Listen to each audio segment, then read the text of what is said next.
Este,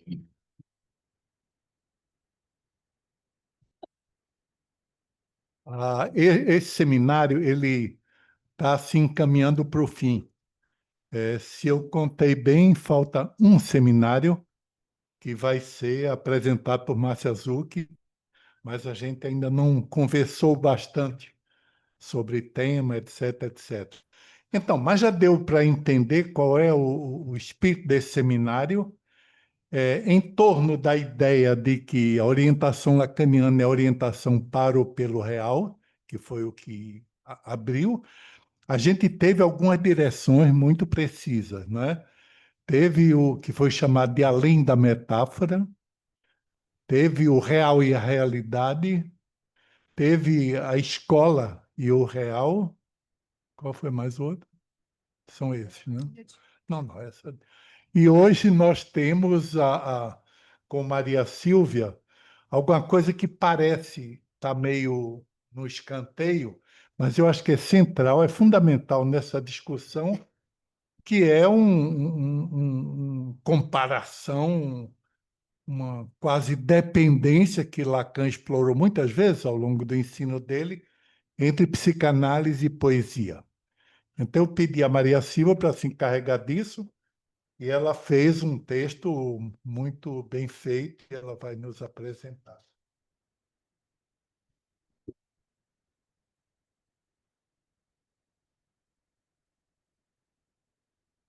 Bom, boa noite a todos. Meus agradecimentos a Romildo e ao Conselho da EDP Rio, aos dois, que me permite hoje estar aqui junto com vocês e junto com todos os que estão aí no Zoom, né, pensando um pouco mais sobre o tema do real, especialmente quando o abordamos pela poesia e pela psicanálise. Hoje eu proponho digamos, um exercício que se situa entre o oral e o escrito. Vocês vão ver que é bastante coloquial minha forma de escrever para vocês hoje, mas tem algo de escrito, porque eu escrevi mais notas, né? Digo isto, então, porque parto de notas escritas que foram se decantando enquanto elaborava o tema. Na sexta-feira, eu estava tentando dar uma forma final. Eu tinha conseguido a primeira parte do texto, eu tinha gostado bastante. Romildo estava esperando que eu mandasse o texto e a segunda parte não estava tão boa. Aí, de repente, chega a minha funcionária e me diz: O que aconteceu, senhora? Ela percebeu que tinha papéis no chão, livros que tinham caído, estava um caos minha sala. Minha sala era um caos. Eu tinha acordado 6 horas da manhã para poder dar forma, porque eu tinha que atender depois. E realmente eu vi que estava num estado bastante transtornada. Mas, enfim, então começo com poesia e psicanálise. Distinguirei, em primeiro lugar, a poesia e a psicanálise, para logo depois tecer alguns pontos que podem se estabelecer nas relações entre ambas. Tomo como ponto de partida uma afirmação freudiana que regatei no texto intitulado O Poeta e seus Sonhos. Ele diz: todo homem é poeta. Isso é Freud. Isto me surpreende. No caso, eu seria uma exceção. A regra, por não me considerar uma poeta, ou de repente descubro que sou sem sabê-lo. Desde pequena amo ler poemas e mais ainda recitá-los. Quando era pequena adorava quando as professoras me pediam para eu recitá-lo, adorava colocar a voz, dar voz ao poema, mais do que tanto ler sozinha, né? Na escola escrevi alguns, mas confesso que não tive nenhum sucesso. Não seria como poeta que ganharia a vida, e sim como psicanalista. Entendo que a proposição freudiana, todo homem é poeta, é uma proposição que pode ser verdade, pode ser mentira, um pouco de cada uma. Mas certamente ela indica algo da posição do homem enquanto ser falante. Nesse sentido, todo homem é poeta porque habita a linguagem e é habitado por ela. Adoro essa frase, quando eu posso eu coloco. Freud conecta o material com o qual o poeta trabalha as fantasias que sustentam os desejos e velam aquilo que falta, que não cola, que não há. Então, essa é a ideia que Freud vai trabalhar, além de outras, nesse texto que é maravilhoso, recomendo que leiam, O Poeta e Seus Sonhos. Já com Lacan, a estrutura da fantasia se escreve num matema, que todos nós conhecemos aqui, que ilustra a articulação entre a falta ser e um furo. As crianças brincam, os adultos continuam brincando de outra maneira, mas sempre orientados pela fantasia, que dá a moldura à realidade da psíquica, a realidade psíquica. Mas o que é a poesia, afinal de contas? Bom, eu fui assim no dicionário, a poesia, poiesis, é um substantivo de origem grega que significa criação. E provém do verbo poiesein, que é criar. De acordo com Aristóteles, a poiesis resultava do impulso do ser humano de criar algo a partir da imaginação, dos sentimentos. Então, sendo assim, a poesia é uma atividade criadora. A poesia é uma forma de expressão artística, podemos dizer, que se serve da linguagem de maneira muito criativa, com foco na beleza, sensibilidade e emoção, podendo estar presente tanto em um poema, texto escrito em versos, quanto em outras manifestações artísticas, por exemplo, a música, as letras das músicas, a dança, ou até mesmo em um gesto ou uma paisagem. Enquanto preparava e pensava no tema que hoje nos ocupa, andei acompanhada por um livro recomendado por Renata Bondim. Acho que Renata não está aí, não sei se está no Zoom. Pensar com as Mãos. Agradeço a Renata a indicação. Ela me falou muito desse livro, né, numa conversa que estivemos, e eu falei, e ela me falou, inclusive, que queria recomendar para Romildo esse livro, mas não encontrou com você. Então, aí eu comprei o livro se chama Pensar com as Mãos, tenho aqui, de Marília Garcia, recomendo, no qual encontramos alguns aspectos da experiência da escrita poética. Gostei destas palavras dela que situam o poema. O poema entre som e o sentido, como aquele pêndulo de Paul Valéry, que não se deixa capturar e por isso mantém suspenso o significado. Certamente, a escrita poética articula, através do uso das palavras, algo do desejo e do gozo do poeta. Se não for assim, nada feito. Recito aqui um pequeno poema de uma poeta chamada Carla Kinso, que tem como título Wabi Sabi. Wabi-sabi é um conceito japonês ligado à estética e à filosofia zen, que valoriza as coisas muito simples, incompletas e transitórias. Então, ela denominou esse poeminha que vou ler, que são quatro frases, que se chama Wabi-sabi, por justamente contar com pequenas coisas. Eu achei interessante isto de valorizar coisas simples, porque é disso que a gente fala na análise, de coisas simples, de coisas de todos os dias, né? Então ela diz assim: quebrar um verso, quebrar uma xícara, suspender do chão uma palavra, ainda quente pela asa. Meu português de repente, eu sei que para que soa melhor, soa melhor. Quebrar um verso, quebrar uma xícara, suspender do chão uma palavra ainda quente pela asa. Então, esse poema suscita um comentário da Marília Garcia que diz: talvez, eu sublinhei, pegar os cacos da palavra do chão, colar os versos para refazer os sentidos enferrujados e inventar outros, saindo do forno em palavras quentes. Essas palavras nos conduzem à centelha criadora da metáfora, que brota, como diz Lacan, de dois significantes actualizados.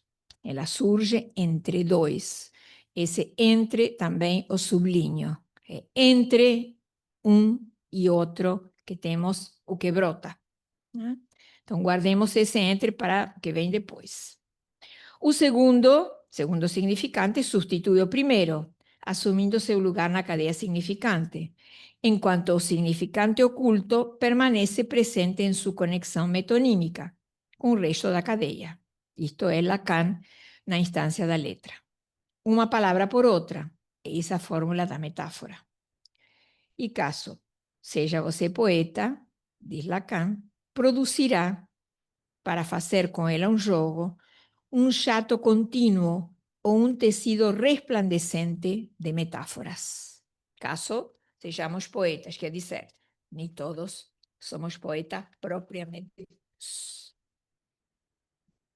Esse fazer criativo com as palavras pode iluminar o trabalho que se inaugura a partir do encontro de um sujeito com um psicanalista.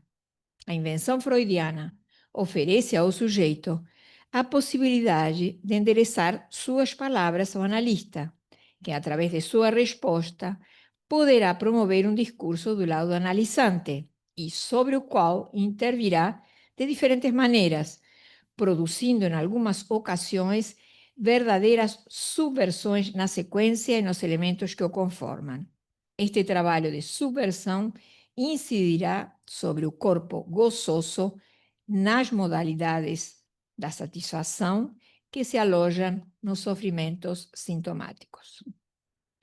Sabemos, então, pelo que estamos dizendo, que a poesia e a psicanálise habitam no mesmo campo, o da linguagem, o campo linguageiro, expressão que condensa língua e estrangeiro, onde emergem algumas novidades que surpreendem, que despertam e tocam o corpo como uma caixa de ressonância. Isso podemos constatá-los nos efeitos que retiram o ser falante do adormecimento de muitas histórias. Dito isto, podemos afirmar que o psicanalista tem algo de poeta? Ou que o poeta tem algo de psicanalista? Lacan dá uma indicação na qual ele diz que o mínimo seria que os psicanalistas percebessem que são poetas. Frase enigmática que permite interrogar como a poesia entra no fazer analítico, na prática do analista, seja do lado do psicanalista, ou ocupar o semblante de causa de desejo durante o percurso de uma análise, seja do lado do analisante, nessa experiência tão impressionante, ou no lugar de semblante do ensinante também, eu pensei, ou seja, no lugar não só do analisante, do analista, e sim também do ensinante. Bom, até aí concluo essa parte, passo para o segundo ponto que chamei uma orientação para o real e a prática psicanalítica. Essa orientação para o real, pelo real, foi proposta por Lacan nos anos 70. Mas, afinal, o que é esse real? O que é? Por que e como acessar esse real, em todo caso? Essa é uma pergunta que não cessa de aparecer, inclusive de como tirar o sujeito desse discurso corrente, desse sentido comum, que é difícil, né? É difícil muitas vezes tirá-lo, que ele possa ouvir algo a mais aí, né? Então, são perguntas, o que é o real, afinal? Como acessar esse real? Por quê? São perguntas que se fazem nas salas, nos corredores, em alguns lugares por onde andamos, em quase todos. Ainda bem se conseguimos fazer disso um motor de trabalho de pesquisa, como este seminário o é. Eu acho que este seminário justamente é isto, é um lugar onde pode-se perguntar e, ao mesmo tempo, os encaminhamentos das perguntas não fecham as perguntas, né? Sino que mantém algo em aberto, né? Então, como diz Lacan, a psicanálise não é um assunto encerrado para os psicanalistas. Eu acho que este seminário dá testemunho disso, né? A princípio, parece que o exercício de falar sobre transferência se oporia ao real, porque falar, blá, blá, blá, quer dizer muito sentido, né? Muito muitos significados, seria totalmente oposto ao real, né? Ou seja, esse oferecer a palavra ao sujeito, né? Quando a gente diz, fale, me diga, a gente diz isto de muitas maneiras, né? Isto vai em direção do semblante, do sentido. Então, seria este um paradoxo? Todo esse esforço que Lacan vai fazer nos últimos anos de tentar ir secando o sentido, secando, ele vai para a lógica, mas não para a lógica das proposições, ele vai para a lógica das funções, vai para a lógica de Frege, vai para a poesia, ele quer secar o sentido. E, de alguma maneira, nos ensinar a fazer, que é difícil aprender a fazer isto, não acho nada fácil, acho muito difícil. Bom, então, seria este um paradoxo? A gente oferece a palavra, vem o sentido, e como vamos fazer para que o real entre? O real, então, surge inicialmente, eu vou fazer uma recomposição aqui mínima, o real surge inicialmente no ensino de Lacan como um dos 3 registros, real, simbólico e imaginário. Esses registros encontram seu fundamento na estrutura do aparelho psíquico proposto por Freud, e servem para localizar conceitos e instrumentos que fazem parte do arcabouço psicanalítico. Mas cabe dizer que essas categorias sofrem várias precisões, diferentes definições ao longo do ensino de Lacan. Sobre o real, Jacques Alain Miller diz, se trata de uma ideia. O real é uma ideia. Isto encontramos no ultimíssimo Lacan, no curso de Miller, na lição número 9. Então, ele diz o real é uma ideia que indica um limite absoluto que se opera por oposição ao simbólico e ao imaginário. Porque enquanto estamos no sentido, no semblante, estamos no relativo. Uma coisa vai para a outra, depende da outra, depende da outra. O absoluto é justamente algo que se opõe. Nessa direção, podemos entendê-lo como algo que se resiste a ser mastigado pela máquina significante, mas que se mantém enlaçado aos outros 2 registros. Enlace que será, sabemos isso porque sabemos, a vezes nos apropriamos mais disto, não, é um enlace que será muito trabalhado e desenvolvido na topologia dos nós. Isto, o núcleo de topologia trabalha muito nisto.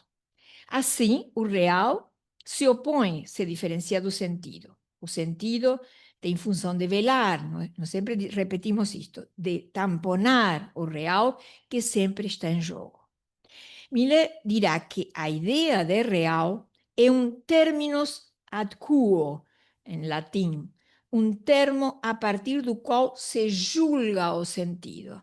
Ou seja, digamos, esse absoluto desse real vai julgar o sentido, vai incidir novamente sobre o sentido. Cabe aqui acrescentar que o sentido é equivalente ao que denominamos semblante. Então, quando a gente está falando de semblante, estamos no registro do sentido. A ideia limite, a ideia do absoluto, do real, pode levar a um questionamento.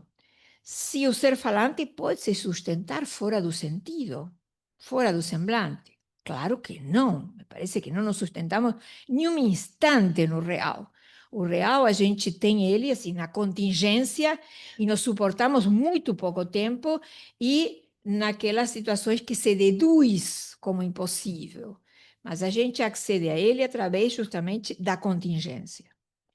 Nós não nos suportamos em uma categoria só. Precisamos de 3 ou até de 4, como acrescenta Lacan na época dos nós. O real, então, só emerge no curso de uma análise como contingência ou é aquilo que se deduz como impossível. São 2 modalidades, então, da existência, né? Contingência e o impossível. Lacan vai afirmar que é na medida em que o real está esvaziado de sentido, aí que podemos aprendê-lo um pouco. Incluo aqui as palavras de Lacan presentes no prefácio a uma edição inglesa do Seminário 11, que diz assim: quando o espaço de um lapso já não tem impacto de sentido ou interpretação, só então temos certeza de estar no inconsciente. Então, espaço de um lapso, quando estamos aí. É nesse espaço topológico que localizamos o furo no saber. Né? E o saber a gente tem que defini-lo a partir de Lacan como articulação significante. Então, quando a gente está articulando significantes, o furo não aparece. Né? Então, ele está tamponado. Né? Lembremos que Lacan formaliza que o sentido é induzido pela conexão significante, ou seja, via metonímia ou via metáfora, né? Instância da letra. S1, S2, S1, S2. Mas o absoluto, que estamos chamando de real ou de ideia de real, se obtém pelo rompimento da conexão do significante com o significante. Isto é, pela desconexão. Essa desconexão foi simbolizada por Lacan pela dupla barra. Lembra? Dupla barra, então coloca S1, dupla barra, quer dizer, é separado, é desconectado do S2. Sim, podemos escrever. Acho que é bom para os mais jovens que estão aqui, que de repente nunca viram. Sei que tem gente que nunca tenha visto. Então, conexão, temos C1, C2, aqui, metáfora, metonímia, semblante, sentido. Quando nós vamos ter a desconexão, a escrevemos dessa maneira, com essa dupla barra, que está na parte de baixo do discurso do analista, né? Como censura, né? Como aquilo que divide. Então, tem um entre aí que se precipita. Né? Quando se desconecta, tem aí um espaço mínimo, mas o suficiente para poder pegar algo aí, quando a gente consegue, né? Depois dessas elaborações sobre o funcionamento da cadeia, da ordem discursiva, então precisamos entrar em aonde? No tema da interpretação, que justamente se apoia na última doutrina da interpretação, que na Turdito temos muito isto, tem muita gente que está aqui, provavelmente no Zoom, e aqui algumas pessoas que vieram, que trabalham comigo hoje a leitura do Turdito. Então, acompanham um pouco estas ideias, né? Então, a interpretação é a via que pode encaminhar para sair desse paradoxo. Lembra que eu falei, é um paradoxo, isto Miller diz, se a gente dá a palavra a um sujeito e ele vai começar a produzir sentidos, como a gente vai fazer entrar o real? Praticamente é dificílimo. Então, uma via de saída desse paradoxo é a interpretação concebida tal qual Lacan a concebe. Se a gente pensa a interpretação como uma substituição, como uma explicação, claro que não, a gente continua no sentido. Mas se a gente pensa como algo que vai produzir uma desconexão na cadeia, a gente então aí poderá acceder a algo, né, tocar algo de um absoluto, algo onde não tem sentido. Então, a interpretação não se trata de um jogo de palavras, por exemplo, às vezes a gente pode mal entender, né, quando lê Lacan, que de repente a gente faz um joguinho com umas palavras para o sujeito que a gente está ouvindo, deve dar alguma coisa, mas não dá, porque não é sobre qualquer cadeia que a gente pode operar, temos que ver quais são as cadeias que vão pesando e que denunciam, como dizia Freud, essas palavras que pesam, são aquelas que veiculizam gozo. Então, a gente tem que ter vários elementos para poder, de repente, colocar aí algo que separe um pouquinho S1 e S2. Então, não se trata de um jogo qualquer de palavras, nem de oferecer sentido àquilo que não tem. Em termos psicanalíticos, se trata de fazer surgir a causa do desejo, que é o pequeno a. Por quê? Lembram que entre o S1 e o S2, nesse buraquinho aqui, nós podemos localizar os elementos que vão conformar a fantasia, que é a falta em ser e o furo. Então, se a gente mantém um pouquinho separados pela operação que a gente fizer, a gente vai, vou trazer um exemplo, um pouquinho separados, S1 e S2, de repente podemos tocar algo desse objeto pequeno a. né? Que efetivamente é fora do sentido. A interpretação, então, é uma maneira de abrir a porta do real. Isso implicará em sair do sentido comum do uso corrente da língua. Para isto acontecer, então, analistas se servem em muitas ocasiões do equívoco, que resulta de que o significante que substitui, o dois que substitui o primeiro, pode ter mais de um sentido. Então, esse dois pode ter vários sentidos. Aí se escava um espaço e um lugar. Então, vocês veem que aí a gente tem a dimensão do tempo e do espaço. Então, nessa operação, nós vamos tocar o tempo e o espaço, porque o sentido vai levando no fluir do tempo, né? Ontem, hoje, amanhã. Quando a gente toca aí, a gente quebra esse tempo, essa temporalidade. Bom, agora vou, por último, a essa relação de Lacan com a poesia, porque eu ressaltei um pouco, já comecei a falar, porque Instância da Letra, ele fala muito sobre a poesia e da centelha criativa, né? Segundo Miller, a referência à poesia em Lacan introduz a noção de uma interpretação que duvida do sentido, né? O ponto de partida é, então, o esquema S1, S2. De repente, eu vou repetir um pouquinho algumas coisas, porque eu acho que eu já disse quase tudo. Então, o ponto de partida tem esse esquema S1, S2, que representa a cadeia, metonímia, metáfora, conexão significante, que se presta a vários sentidos. Essa conexão, Lacan se propõe modificá-la para dar conta do efeito poético, a saber, que esse dois não se reduz a ser um sucessor ordenado temporalmente, senão como aquele significante que aponta à duplicidade do sentido, né? Essa duplicidade indica a dimensão equívoca da palavra, a dimensão da equivocidade. É nesse terreno que nós temos que nos movimentar. Lacan tenta expressar essa duplicidade com o uso do advérbio, situado antes dos termos real, simbólico e imaginário. Então, ele diz: o efeito da duplicidade, que tem a ver com o equívoco, foi qualificado por Lacan como imaginariamente simbólico. Aí que ele localiza o efeito poético.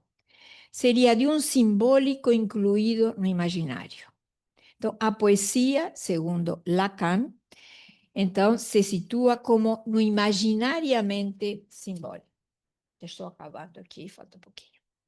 Essa operação se exerce com um certo forçamento, uma violência no uso da língua, que permite entender a oposição entre o sentido como imaginário e o sentido comum, e o forçamento que a poesia imprime a esse sentido ao manipular o significante.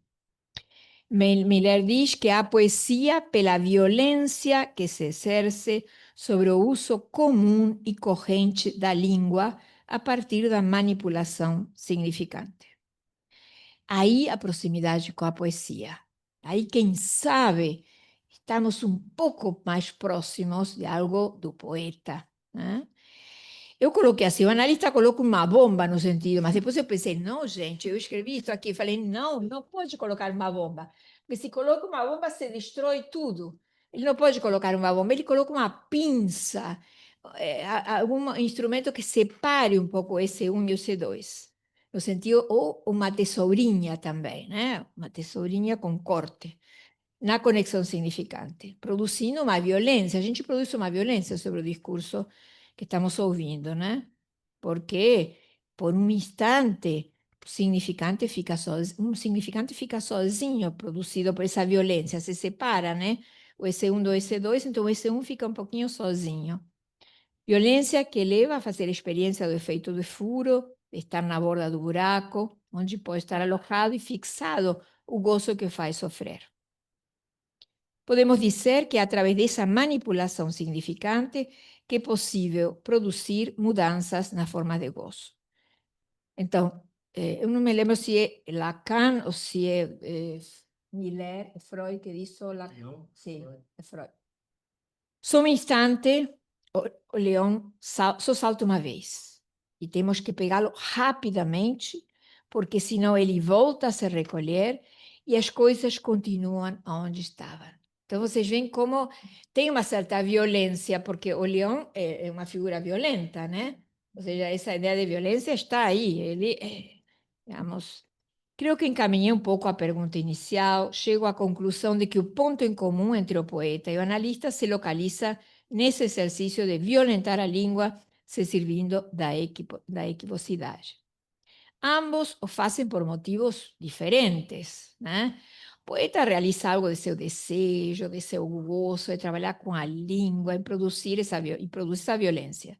Já o analista o faz a partir de seu desejo de analista, de produzir a máxima diferença entre um significante e outro. Então, este trabalho, né, que é um trabalho duro, árduo, que leva tempo e leva fundamentalmente, do lado do analisante, o consentimento, né, pode produzir uma série de remanejamentos na modalidade de gozar a partir de tocar esse furo no saber, né, que levará aos confins do que não há. Nós estamos em torno do que não há na relação sexual. Bom, esse confim está aí. E também a gente pode localizar esse não há aí, nesse entre, forçando a produção, então, de um significante novo. Os passes dizem disso, né? Como algum significante novo aparece. E aí tem algo da criação.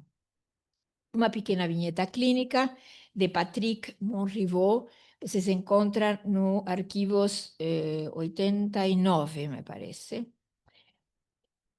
No, Correio, no, Correio, sì, Correios. Correio 89. Uma jovem anoréxica, numa vertente histérica, nunca falou sobre seu sintoma anoréxico. Ela se queixava de uma má escolha de seus estudos e de sua angústia. Um dia, após ter tido sucesso na redação de um exame, teve que passar pelo exame oral para ser definitivamente admitida. Muito angustiada, antes da prova, pediu para me ver, diz Monrivaux, com urgência. Então, ela pede uma sessão antes da prova, do exame oral, né? E ele a recebe. Ela não pode dizer nada, exceto repetir: o oral me angustia. O oral me angustia. Ele interrompe a sessão, ele diz que foi uma sessão muito curta naquele dia, dizendo-lhe o seguinte: o oral me angustia. Aí ele cita o que ela diz: eis o que foi bem dito. Então se produz uma citação e também se chama atenção ao oral, porque ela é uma anoréxica, que não fala de sua própria oralidade. Então, ele está antenado com o oral nesta paciente e transforma esse oral num equívoco gramatical, construindo do seguinte modo: foi você que o disse e foi bem dito. Essa interpretação destaca que por trás do dito sempre há um dizer, que não se pode esquecer. Do lado do dito que se enuncia é o exame oral que inquieta. Nada mais normal. Todos nos inquietamos. Eu me lembro que eu, quando era professora na universidade, eu adorava fazer prova oral, porque eu não tinha que corrigir depois as provas. E então, então eu adorava, mas os alunos odiavam, me temiam por isso. Porque eu, em um determinado momento, dizia, bom, vai ter prova oral. Não, que horror! Enfim, mas então é realmente angustiante, né? Esta interpretação, então, destaca que por trás do dito há um dizer que não se pode esquecer. Do lado do dito que se anuncia é o exame oral que inquieta. Nada mais normal. Do lado do dizer, ele anuncia que a pulsão oral e seu objeto a atormentam. Essa interpretação acarretará logo depois um sonho, que não vou relatar. Eu indico que vocês leiam, é bem interessante essa vinheta, que coloca em jogo o corpo e a anorexia que até esse momento, diz Monrivaux, estavam ausentes. Então, o que a gente pode extrair simplesmente daí? O que nos ensina? Que o rompimento da conexão, né? Ou seja, ao citar, você corta, você retira um pedacinho, né? Digamos, da conexão, você retira. Isso me faz lembrar a Marília Garcia, que ela diz que tinha um jardineiro que ele, quando lia, adorava ir com uma tesourinha. Ele gostava muito, ele cortava as plantas, né? Mas ele também ia com uma tesourinha quando ele lia e ele cortava todas as partes que não gostava do livro. Então, ele ficava só com a parte que gostava.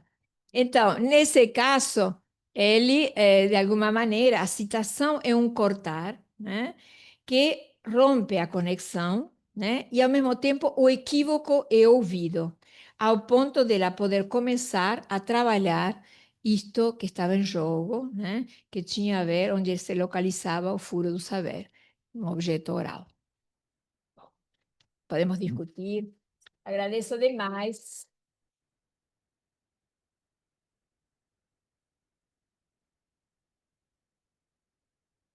Maravilha, obrigada, Maria Silvia. O Romildo, então, vai fazer os comentários?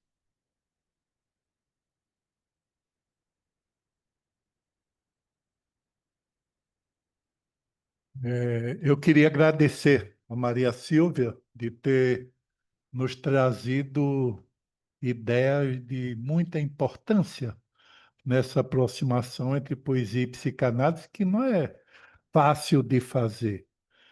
Não é fácil de fazer nem tanto pelas diferenças, mas pelas semelhanças. São aproximações difíceis, mas que são necessárias. Então, eu queria começar pela frase de Freud que Maria Silva nos trouxe logo no começo da sua fala, que é uma frase misteriosa, digamos, que é todo homem é poeta. Né? E a gente se lembra de uma porção de todo homem, né? Todos somos loucos. Não é?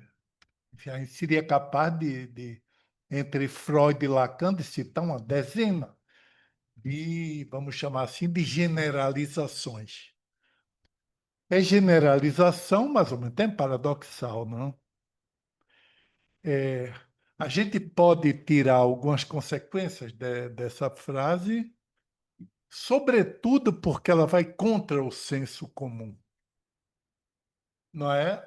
Se alguém diz todo homem é poeta, a primeira reação dizer é mentira.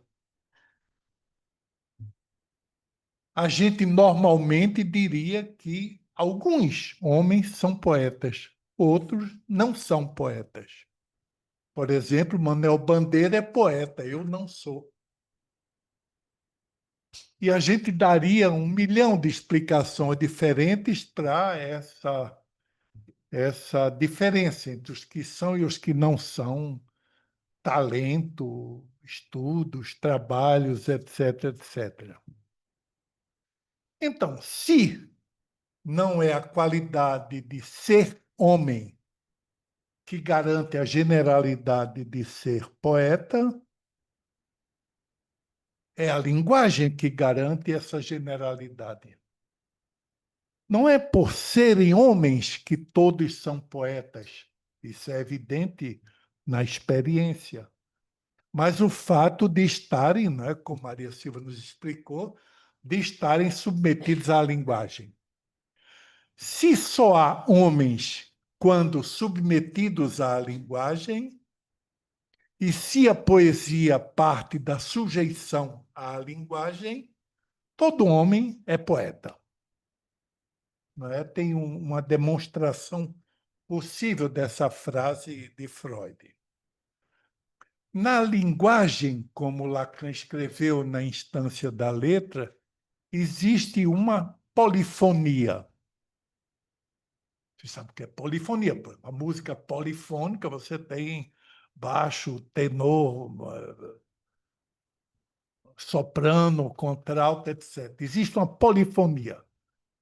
Eu queria aproximar, para facilitar, essa ideia trazida pela frase freudiana de uma afirmação de Lacan no seu primeiro seminário, o Seminário sobre os Escritos Técnicos, Seminário 1, onde Lacan dizia o seguinte: a Verdichtung, ou seja, a condensação, aqui eu cito Lacan, se mostra não ser mais do que a polivalência, que é um equivalente à polifonia. A polivalência dos sentidos na linguagem, seus acavalamentos, seus recortes, pelos quais o mundo das coisas não é recoberto pelo mundo dos símbolos, mas é retomado assim. Aí Lacan conclui: a cada símbolo correspondem 1000 coisas e a cada coisa correspondem 1000 símbolos. Então, existe, portanto, uma dissimetria, uma desigualdade entre as coisas e os símbolos. Digamos que essa é a condição sine qua non para a poesia, mas também é a condição sine qua non para a psicanálise. Né? Não é possível a associação livre, como Freud chamou, sem que a cada símbolo correspondam 1000 coisas e a cada coisa correspondam 1000 símbolos. Quer dizer, a denotação pura, ou seja, uma relação literal entre um significante que seria exclusivo de um objeto e não passaria para outro, como acontece com a conotação, a denotação não existe como tal. Ou pelo menos não esgota o sentido. Não há um significante completamente atrelado a um objeto, sem nenhum deslizamento do sentido. Por exemplo, cadeira, essa aqui, indica o objeto que usamos para sentar. Se há denotação, é por aí. O que é uma cadeira é um objeto que a gente usa para se sentar. Mas também serve para falar de uma disciplina universitária. A cadeira de geografia, por exemplo. Ou para citar a Cátedra de São Pedro, no Vaticano, é a cadeira de São Pedro. Ou cada lugar de um membro da Academia Brasileira de Letras. Né? Fulano foi eleito membro para ocupar a cadeira número tal. Devem existir dezenas de outras aplicações conotativas do significante cadeira. Todo homem é poeta significa precisamente, exatamente, a mesma coisa que a cada símbolo correspondem 1000 coisas, a cada coisa correspondem 1000 símbolos. É a mesma coisa. Todo homem é poeta porque a cada coisa correspondem 1000 símbolos e a cada símbolo correspondem 1000 coisas. Ou seja, nenhum significante determina um objeto fora de uma cadeia associativa. Se ele está excluído da cadeia, ou se ele se apresenta como o seu último elemento, o que está excluído da cadeia é o objeto, que para ser excluído ou irromper como exclusão, pressupõe a cadeia dos significantes. Ele é excluído da cadeia de significantes. Me parece que essa é uma maneira de dizer que a análise, assim como a poesia, depende da linguagem e, ao mesmo tempo, pretendem, tanto a poesia quanto a psicanálise, por razões diferentes, ir além do sentido. Não é que além do sentido seja charmoso, é porque marca um limite do encontro com o real. Isso é interessante para a gente não ter a ilusão de que a procura do analista pelo real é uma questão estética. Não é. É porque não há como tratar o significante se não se tem o real como, a expressão de Lacan, como limite absoluto. Não é? Só se pode pensar o imaginário e o simbólico se a gente leva em conta o real. Então,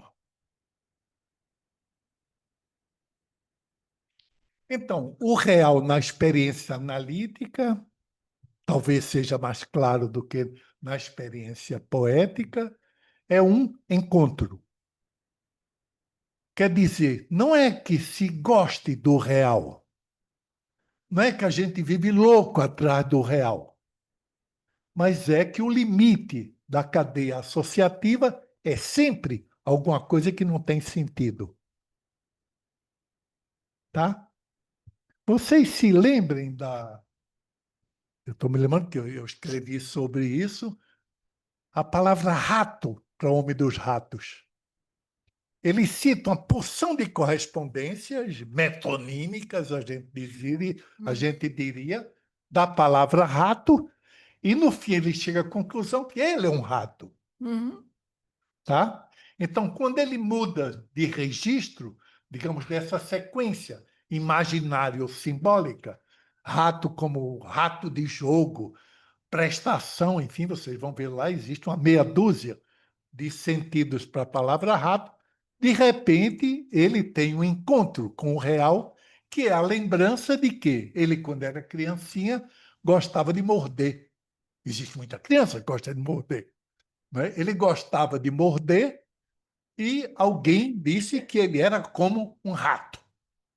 Então, vocês veem que nessa virada do ter, correspondência na língua, para a palavra rato, e de repente o ser, como alguma coisa que o localiza no mundo, existe uma mudança de registro que talvez não tenha sido procurada. A gente pode imaginar a mudança de registro na direção do real como um acaso, uma questão de mau humor, enfim, qualquer coisa quase é uma razão para se romper com a ligação imaginário-simbólica como essa que Maria Silva nos mostrou.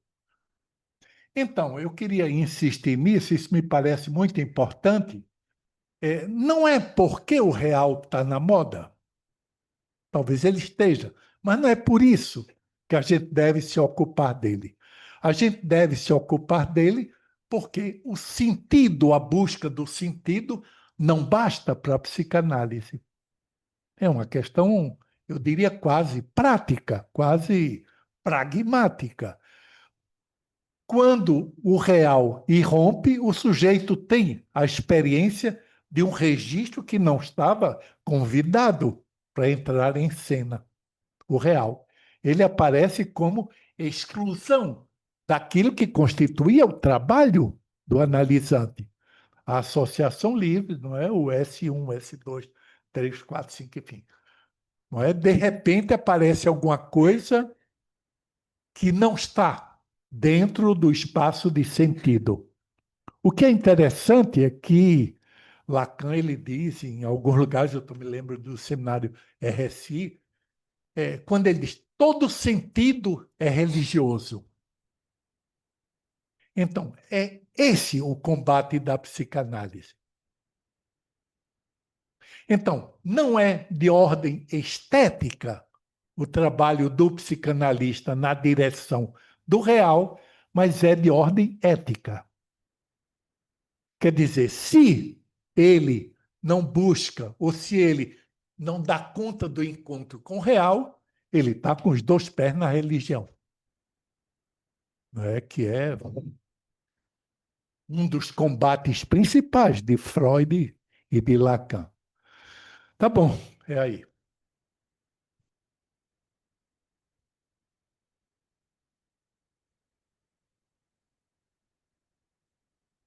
Então, inscrições abertas. Fátima, Andréia. Quem tiver no Zoom também, levanta a mãozinha, por favor. Ricardo e Ana Beatriz. Tem um microfone para a gente passar? Pega aqui da mesa. Passa. Esse aqui.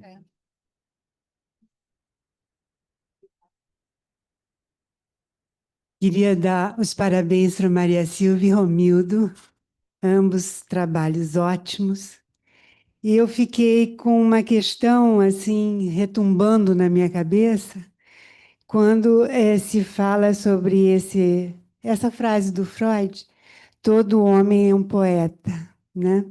Eu queria avançar um pouquinho, porque o que me ocorreu de imediato é que todo homem é poeta na medida em que ele seria, né? Estou pensando aqui, banhado pela linguagem, né?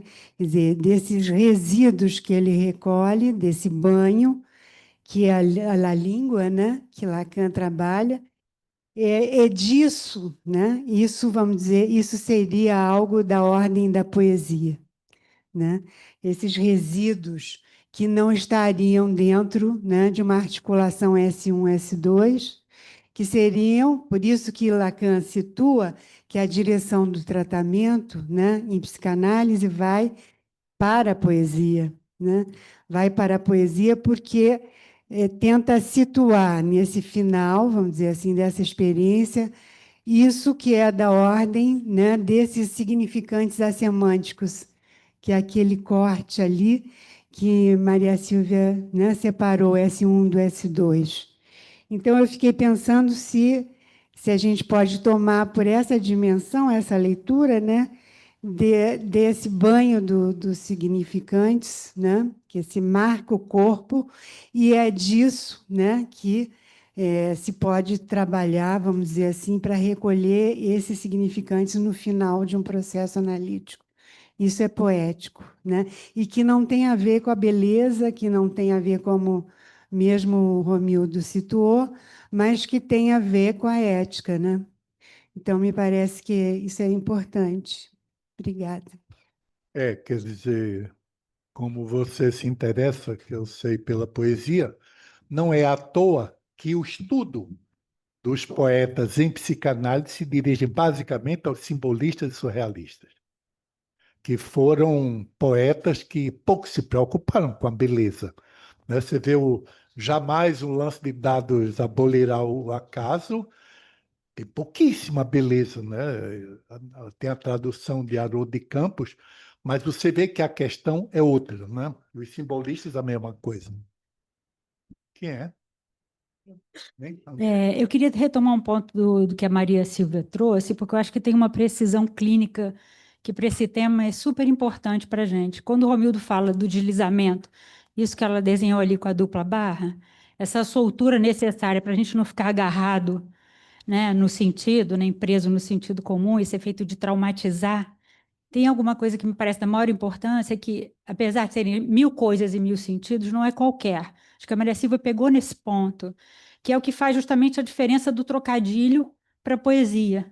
Eu me lembro de uma paciente muito antiga que chegou dizendo que tinha medo de fazer análise com lacaniano, porque naquele momento ela estava muito angustiada e ela me pedia que não fizesse trocadilho. Essa palavra foi algo que me ensinou lá no início da minha clínica. Então, eu acho que a Maria Silva tocou num ponto fundamental, que é a poesia que garante que não seja esse efeito, né, de algo que o Lacan fala, saber o valor das palavras para aquele sujeito. Eu acho que você pegou esse ponto, e tem uma palavra que você não usou no texto, mas que eu acho que está desenhada de ponta a ponta no que você falou, que é a questão da escrita, que justamente essa dimensão da palavra, não como, não na dimensão da escuta, mas mais da leitura, né, que é o que permite a gente não se perder nos mil coisas e mil sentidos. Então, saber, é isso que ela falou, não é qualquer. Eu acho que essa precisão, eu acho que você tem toda a razão, não é a bomba, é a pinça. Porque para conseguir fazer essa soltura e localizar esse efeito da palavra como letra, do valor que ela tem para o sujeito, é só no divino detalhe do caso, né? Então, eu acho que isso é importante. É curioso, você não usou essa palavra escrita, mas você desenha isso de ponta a ponta no seu texto, e eu acho isso uma precisão clínica importante, para a gente sair dessa ideia de que é um deslizamento, não basta traumatizar o sentido, né? É preciso que tenha o valor para aquele sujeito, isso que ela chamou do peso. E aí é só no detalhe, é só na pinça mesmo, e como escrita, né? Como leitura do sintoma. Na Beatriz.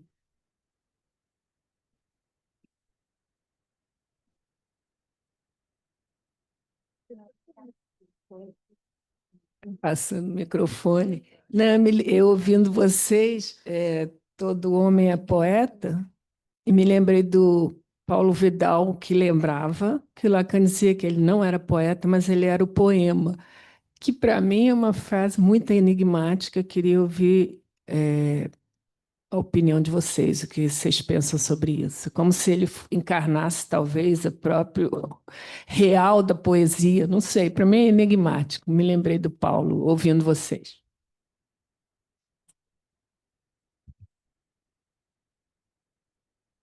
Bom, tenho dificuldade de colocar uma questão justamente porque acho muito difícil essa articulação da criação, do novo, do real e dessa dimensão de uma reabsorção pelo sentido dele.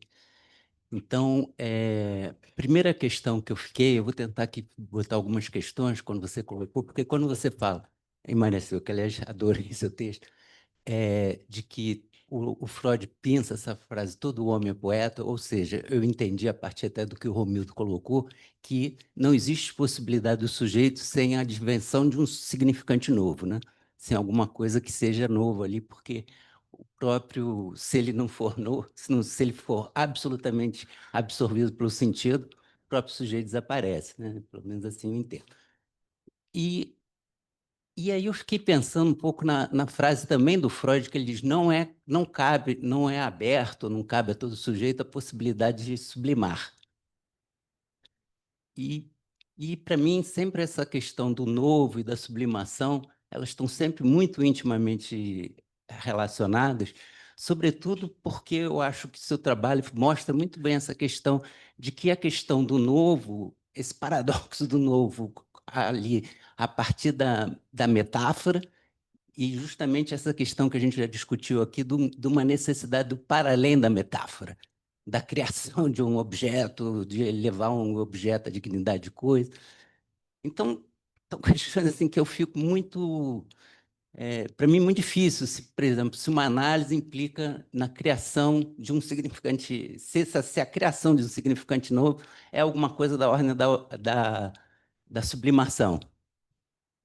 E justamente essa ideia que eu acho que vocês marcaram, de que justamente numa análise o lugar da produção produz-se um S1, que justamente ele não pode ser absorvido pelo S2, ele não vai ser recapturado pelo campo do sentido. Então, e essa ideia de que é alguma coisa que vai ali, que é um gozo que comanda o sujeito e que produz ali um significante num certo momento, que eu entendi, pelo menos como o Romildo colocou ali, eu sou um rato, é um significante que ele não pode ser reabsorvido em todas as metáforas que ele fez. Enfim, muitas questões. É isso aí. Quer dizer, uma coisa decisiva que Freud nos trouxe é dizer que a sublimação não faz parte da associação dos significantes, mas ele é um destino pulsional, né? Freud, quando diz isso em 1915, ele está inaugurando uma coisa nova, tá? Quer dizer, não significa que, assim como eu falo de mamãe e papai, eu faço um quadro, mas existe justamente uma cesura, não só entre a obra e mamãe e papai, mas entre a obra e eu próprio, né?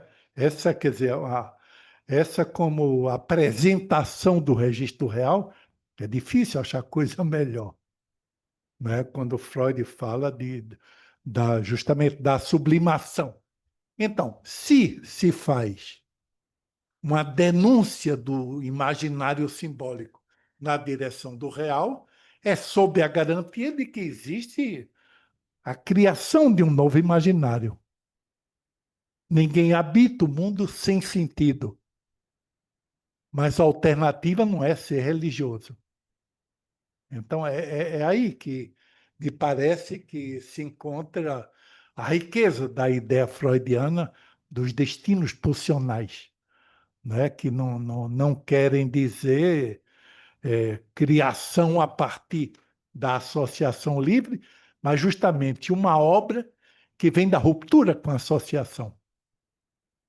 Eu acho que aí Me parece que aí a ideia do destino pulsional de Freud é imensa, não é?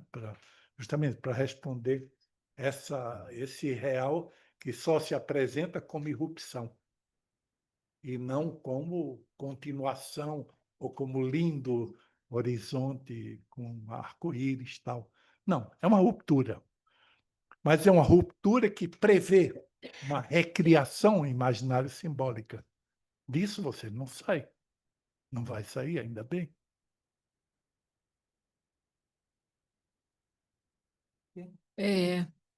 Bom, não sei, algumas coisas me tocaram do que eu vi. A primeira coisa, em relação ao que o Romildo trouxe, eu acho que ficou mais claro para mim quando você distingue a questão da estética, porque realmente não se trata de uma estética, se trata de uma ética. Então, eu acho que isso para mim ordenou um pouquinho mais alguma coisa que eu não tinha ordenado tão bem aqui.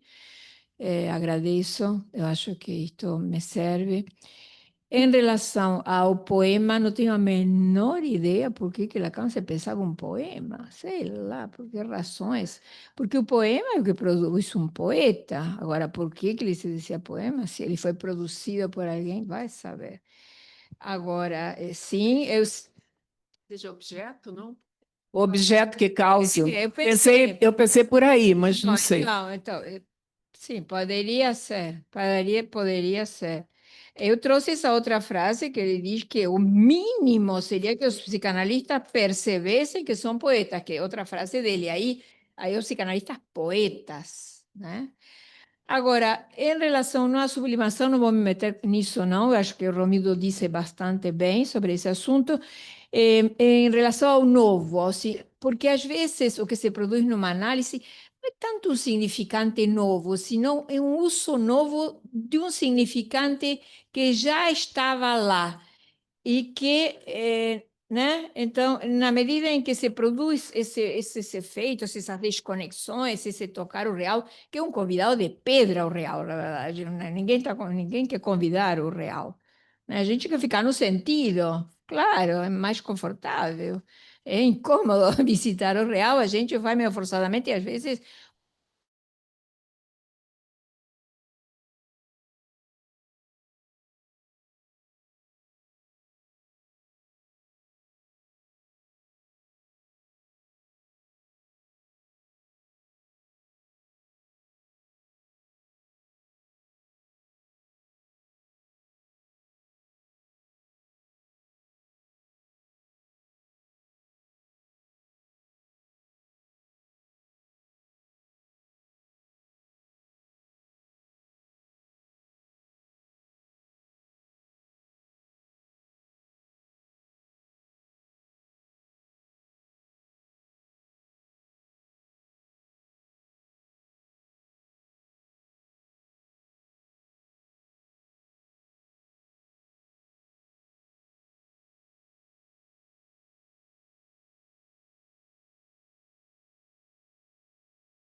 Dois, mas para aí eu diria também é para ressituar. Então, o significante novo, como você disse também, é um significante que dá um novo posicionamento em relação ao S1 de um lado e em relação ao S2 do lado. Um saber que não fixa mais uma significação para o sujeito.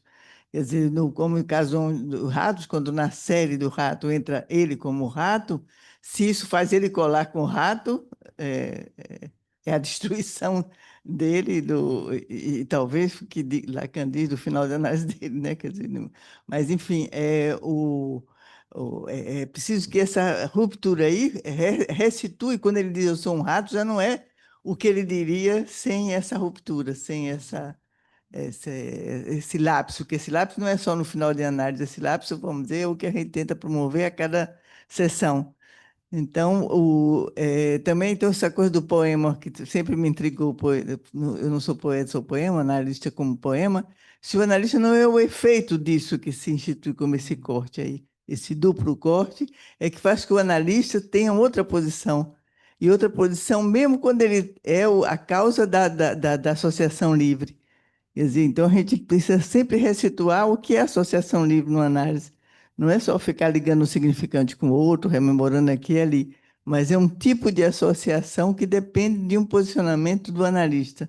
Quando o analista, a associação livre vai escrevendo de alguma forma essas modalidades de rupturas que permite chegar a um final, a se reposicionar de forma nova em relação a esse um e esse dois. Isso aí, isso aí.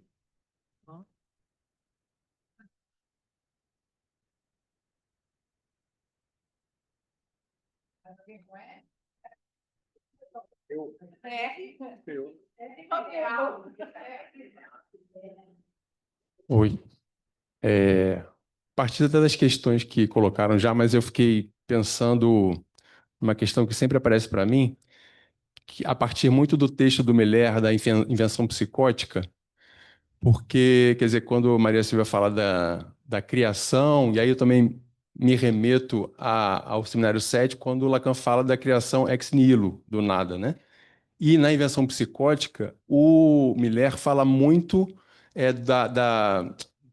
da linguagem enquanto a gente habita a linguagem, pelo que a Maria Silvia falou também. Então, tem alguma coisa ali que é como o psicótico se serve da linguagem, ou seja, ele não inventa a partir do nada, não é ex nihilo, mas é com a linguagem ali onde ela não tem uma função, ou onde está tudo meio solto, meio frouxo.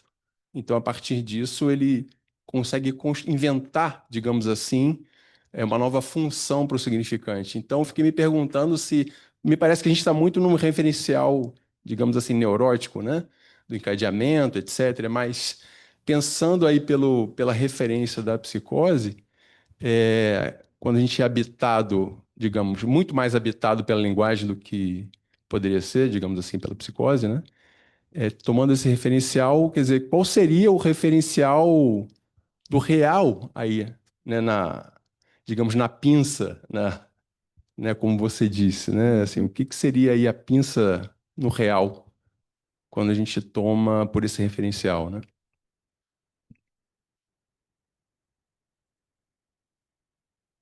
Para entrar nessa conversa do poema e do poeta, eu também sempre entendi essa frase no sentido de que, da mesma maneira que um analista, ele só pode ser analista porque ele é antes um analisante, né?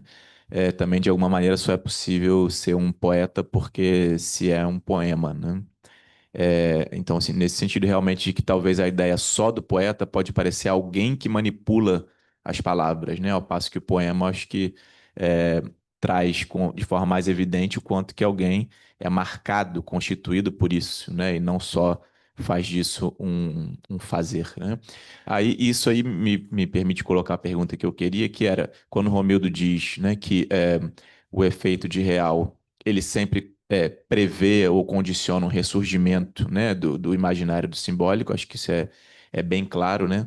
Mas assim, eu acho mais difícil pensar conceitualmente para trás, né? Era isso que eu queria perguntar, como é que Romildo e Maria Silva veem isso. Quer dizer, esse real que surge, ao mesmo tempo que ele é, de certo modo, inédito e ele é uma ruptura, né? Será que ele está condicionado por um real anterior, digamos assim? Quer dizer, esse poema que alguém foi, será que condiciona, né, alguma coisa do ressurgimento do real? Então, talvez toque alguma coisa do que o Rodrigo Abecassis falou também, nesse sentido do nada, né? Isso vem do nada ou vem de algum lugar? E se vem de algum lugar, como pensar que isso é ruptura, né? É uma ruptura, mas é uma ruptura condicionada ou não? Então, essa ideia, assim, de onde vem o real, digamos assim, quando a gente está pensando numa experiência individual subjetiva, era um pouco a provocação assim, que eu queria trazer para vocês. Não vou falar de tudo, vou falar sobre a psicose. Ah, tá. Pode ser a Ruth e a gente devolve para a mesa para... Ela é a dona do... Não, é assim, bem interessante, enfim, essa questão, né? E, em primeiro lugar, eu queria parabenizar vocês dois. Você disse que não é poeta, mas o seu texto é extremamente poético, estético, gostoso de ouvir. Você falou de um jeito muito bom. Então, assim, Maria Silvia, você é poeta, sim, viu? Estou te nomeando. E o Romildo com as precisões clínicas e, né, a gente já está acostumado, enfim, que nos orienta muito no sentido da prática analítica, né? É uma questão que eu fiquei pensando, porque você trouxe, mas passou assim um pouco rápido, é a questão do forçamento. E é um conceito que me é muito caro, quando eu trabalhei um pouco com essa ideia do forçamento, né, do Paul Cohen, da matemática e tal, mas pensar em uma análise, isso que o Lacan fala que há algo de real no simbólico, né? Então, quando você pensa numa interpretação que vai fazendo um certo forçamento, aquilo que é da ordem do simbólico, esse simbólico vai decantando. É muito comum a gente ver, né, num determinado momento das análises, os pacientes dizem, mas hoje eu não pensei em nada para trazer. É a partir daí que algo começa, talvez, a mostrar um certo forçamento que a análise provocou. Porque até então o sujeito vem todo construído, todo pronto para contar toda a semana que ele fez, aquilo que aconteceu. E quando ele diz, não sei o que dizer, não tenho nada para falar, é aí que as coisas aparecem, porque eu acho que já houve uma decantação desse significante, quer dizer, esse real no simbólico, ele vai estar sempre presente. E a gente trabalha com o simbólico, né? Mas esse forçamento que eu acho que uma análise provoca, no sentido da redução, né, do sentido, nesses apontamentos, enfim, eu acho que isso traz uma ideia bem interessante de que numa cadeia significante, numa construção linguageira, sempre que você força um sentido, ele vai chegar num ponto do impossível, daquele momento em que não há mais o que dizer. É algo que é o indizível, né? E o Lacan vai trabalhar muito isso no Le Nom de Père.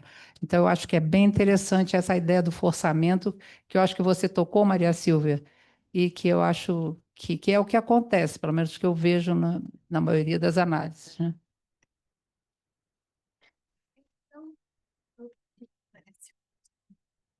Eu queria comentar um pouquinho o que os Rodrigos falaram. Me parece que só dá, sobretudo o Lira, só dá para pensar no efeito do real a partir do retorno do imaginário. Tá? Quer dizer, quando você é interpretado, você só pode dar conta da interpretação a partir do imaginário.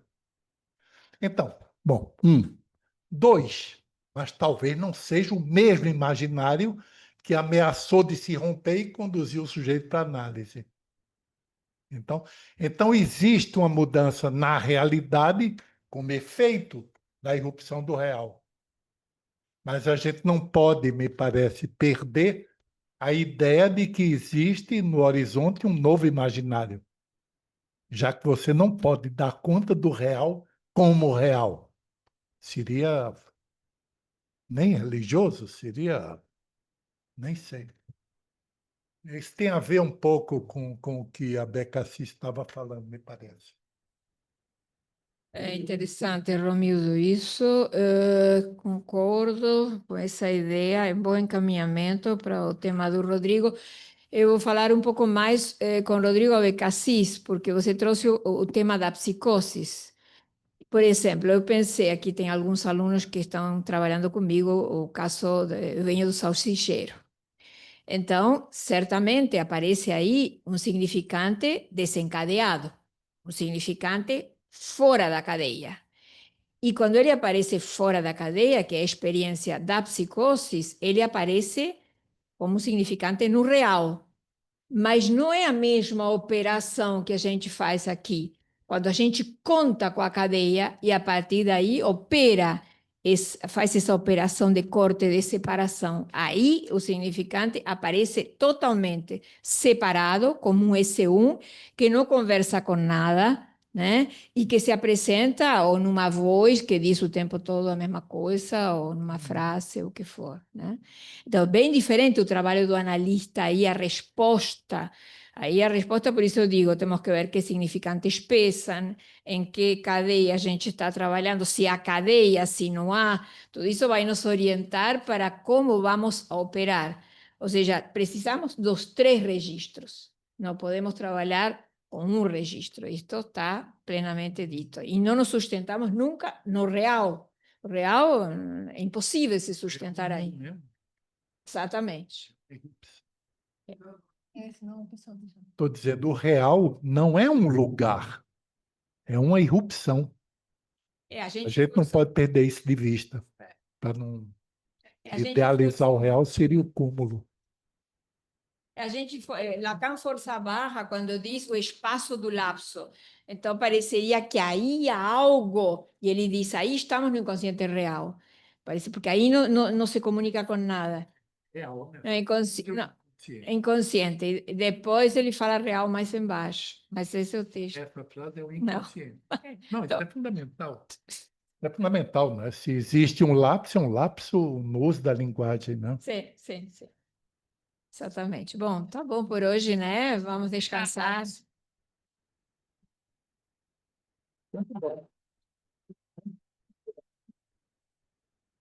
Bom, viu?